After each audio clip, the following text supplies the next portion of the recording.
오늘도 주 예수 그리스도 안에서 만남을 주신 걸 감사드립니다. 오늘은 요엘서 1장 강의 4번째 시간을 갖습니다. 오늘 말씀의 주제는 여호와의 말씀에 너희는 귀를 기울일지어다 라는 말씀입니다. 오늘 4번째 시간으로서 요엘서 1장 2절 5절의 말씀을 참조하시면 되겠습니다. 지난 시간에 이어서 말씀을 드리기 때문에 호세아서 4장 1, 2절은 어쩌면 오늘 우리가 살고 있는 이 시대의 실정을 그대로 보여주고 있을까?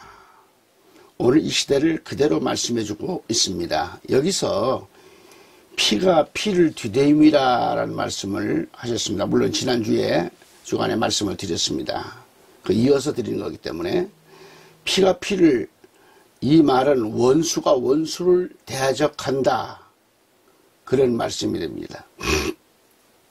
피가 피를 뒤대임하는 이 결과는 망하는 것밖에 없어요.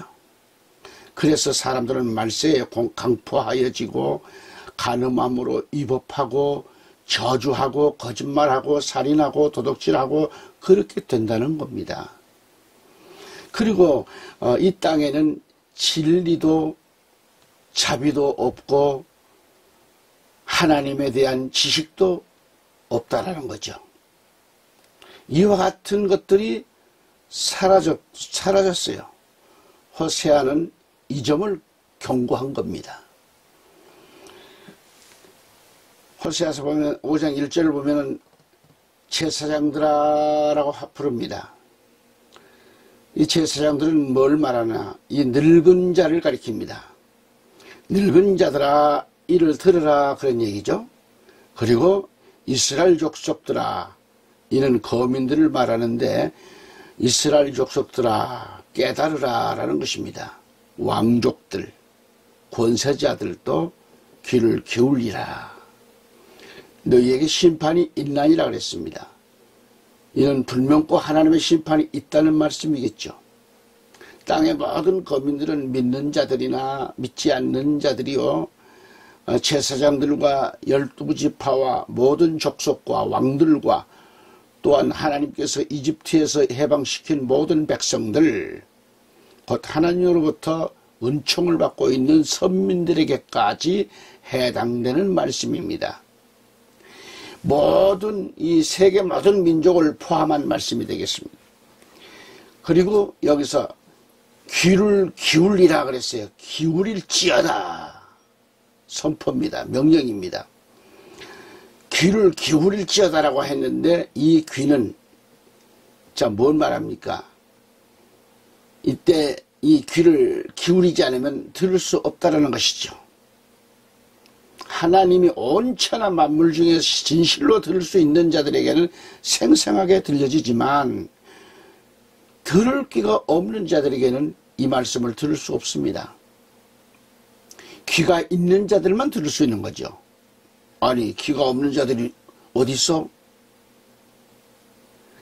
귀는 있습니다만 들을 귀가 없는 겁니다. 진리를 들을 귀가 없는 겁니다. 세상 것에 막혀서 말이지요. 세상 지식에 막혀서. 성령이 교회들에게 하시는 말씀을 들으라고 요한계시록은 쭉 말씀을 합니다. 그 들어야 돼요. 이때에 귀 있는 자들은 들을 수가 있는 겁니다. 누가? 성령이 교회들에게 하시는 말씀을 들을 수 있는 겁니다.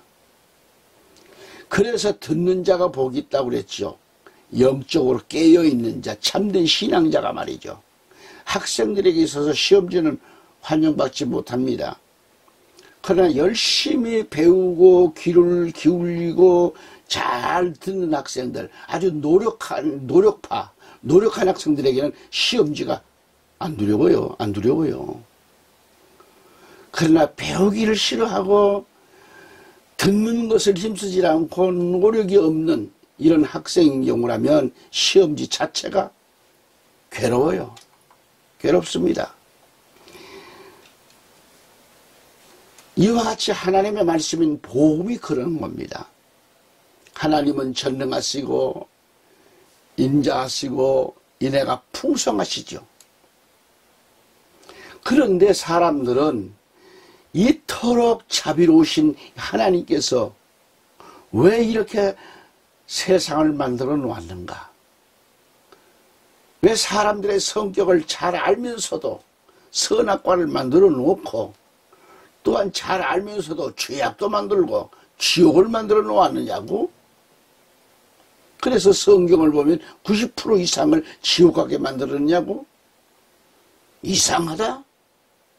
그러면 어떤 사람은 하나님을 믿고 싶지 않다라는 것입니다. 그래서 하지만 하나님이 하신 진리를 깨닫고 보면 너무너무 쉬운 거예요.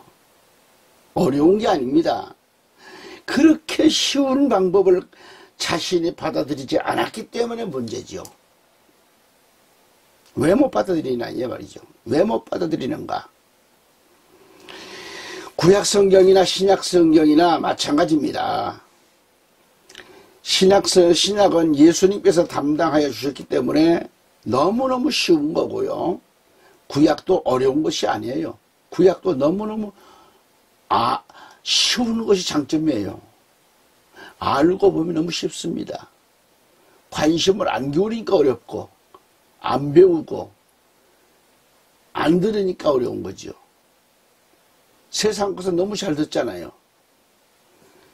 그래서 이사야 선지자는 이사야 55장 1절 3절까지 말씀을 보면 너희 목마른 자들아 물로 나오라. 돈 없는 자도 오라. 너희는 와서 사 먹되 돈 없이 값없이 와서 포도주와 젖을 사라. 너희가 어찌하여 양식 아닌 것을 위하여 은을 달아주며 배부르지 못할 것을 위하여 수고하느냐. 나를 청종하라. 그리하면 너희가 좋은 것을 먹을 것이며 너희 마음이 기름진 것으로 즐거움을 얻으리라.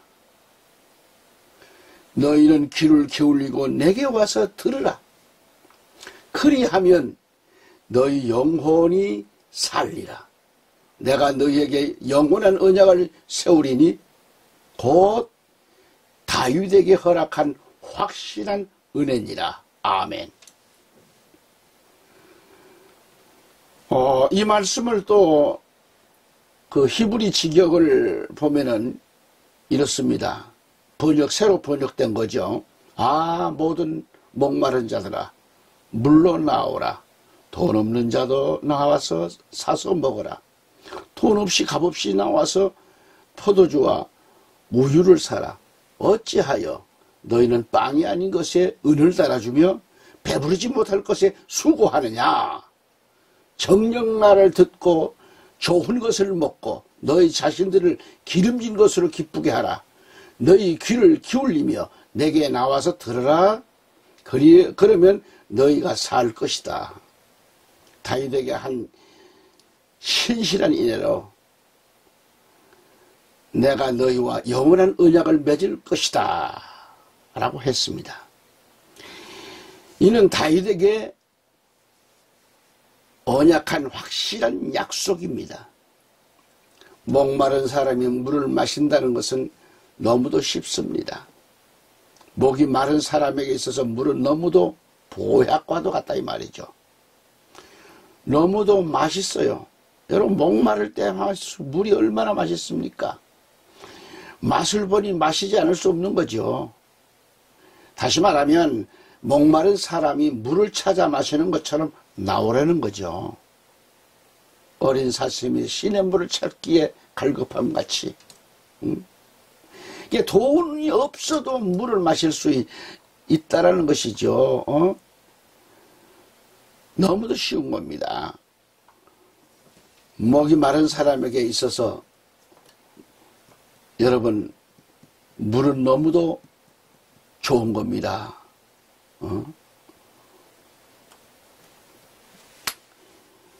아니 돈이 없어도 와서 포도주와 젖을 사라고 하는 겁니다. 물은 얼마든지 있다는 거죠. 그러나 수고는 자신해야 됩니다. 내가 움직여야 됩니다. 내가 나가야 해요. 내가 들어야 하고 얼마든지 내가 해야 하는 겁니다. 하나님께서 얼마든지 허락하신 것들이죠. 그리고 감사하라는 겁니다. 감사해야 돼요. 나와서 포도주와 젖을 사라고 했습니다. 포도주는 하나님의 말씀이요, 예수의 피를 말합니다. 또한 거룩한 전 역시 말씀인데, 베드로전서 2장 2절에서 젖은 말씀이요 거룩한 말씀입니다. 이것을 와서 돈 없이 사라는 거죠. 2절에서 어찌하여 너희는 양식이 아닌 것을 위하여 돈을 쓰며 배부르지 않는 것을 위하여 수고하느냐고 했습니다. 여기서 배부르지 않는 것이란, 물론 뭐 쉽게 말하면 담배도 되겠지요. 물론 뭐 담배란 물건 없습니다만 배부르지 못하는 것 중에서 하나는 사실입니다. 배부르지 않는 것을 위하여 수고하느냐고 했걸라요. 그리고 2절에서 이어지는 말씀은 내게 열심히 경청하고 좋은 것을 믿으라, 먹으라는 겁니다. 그래야 너희 혼이 풍요함 속에서 스스로 기뻐하게 하라라고 말씀했습니다. 여기서 좋은 것을 먹으라고 하셨고, 너희 혼이 풍요함 속에서 스스로 기뻐하게 하라는 말씀은 성령이 충만하고 즐거움이 넘친다는 뜻이겠습니다. 환난이 와도 핍박이 와도 마음이 기름지면 이겨낼 수 있는 힘이 솟아요. 말씀을 가지고 내 심령이 무장되면 순교가 내 앞에 닥친다 할지라도 그거 두렵지 않습니다. 무섭지가 않습니다. 주님 위해서 내 몸을 즐겁게 내놓을 수가 있는 거예요. 다시 이사야 55장 3절 말씀을 다시 넘어가면 너희 귀를 기울이고 내게 와서 들으라고 했습니다. 너희 귀를 기울이라고, 들으라고 했어요. 복음을 들어야 합니다. 내 생명을 살리는 말씀을 들어야 됩니다. 좋은 소식을 들으라는 거죠. 온갖 세상 것에 귀를 기울이지 말고 영원한 것, 진리의 말씀에 귀를 기울이고 들으라, 이 말이야. 들으라는 겁니다. 그래서 귀 있는 자는 들으라. 내게 와서 들으라는 겁니다. 그래야 내 생명이, 내 혼이 산다는 말씀이죠. 내게 와서 들으라고 했습니다. 그래야 내 생명이, 내 영혼이 산다라는 말씀입니다. 여러분, 하나님의 말씀을 듣기만 하면 내 영혼이 산다고 했는데, 이 얼마나 쉬운가, 이 얼마나 놀라운 일인가, 무엇을 하라는 것도 아니잖아요. 응? 무엇을 내놓으라는 것도 아니고, 그저 와서 포도주와 젖을 사는데 돈 없이 사 먹으라는 겁니다. 그래야 내 영혼이, 여러분의 영혼이 산다는 거죠. 그리고 하나님은 너희에게 영원한 언약을 세우시겠다고 말씀했습니다. 영원한 언약, 이것은 영원불변을 말합니다. 영원불변. 영원한 언약, 곧 다윗에게 허락한 영원한 은혜니라고 말씀하셨어요. 바로 이 한마디 속에 강조가 얼마나 많은가. 그러므로 누구든지 귀를 기울이고 나와서 듣기만 하면 영생을 얻는다는 말씀입니다. 이처럼 쉬운 방법이 있는데 이 방법을 한사코 외면하고 힘들다고 하니까 문제가 아닐 수 없잖아요. 공부를 하지 아니하는 이 학생에게는 아무리 쉬운 문제를 주어도 그 답을 알 수가 없어요. 모르는 것은 손에 쥐어줘도 모른다는 얘기가 있습니다. 자기 손 안에 있는데도 몰라요. 하지만 위에서도 말씀드렸듯이 이 성경의 말씀을 보고 읽고 듣는 사람, 이 말씀대로 지키는 사람은 신앙생활이 어려운 게 아니다란 말이죠. 쉽습니다. 우리는 확실한 은혜, 은혜는 전능하신 하나님의 선물이라고 했습니다. 구약도 결국은 하나님의 선물이요 은혜입니다. 계속해서 다윗의 계통을 통해서 이러한 언약의 말씀, 곧 예수를 우리에게 주신다는 뜻이죠.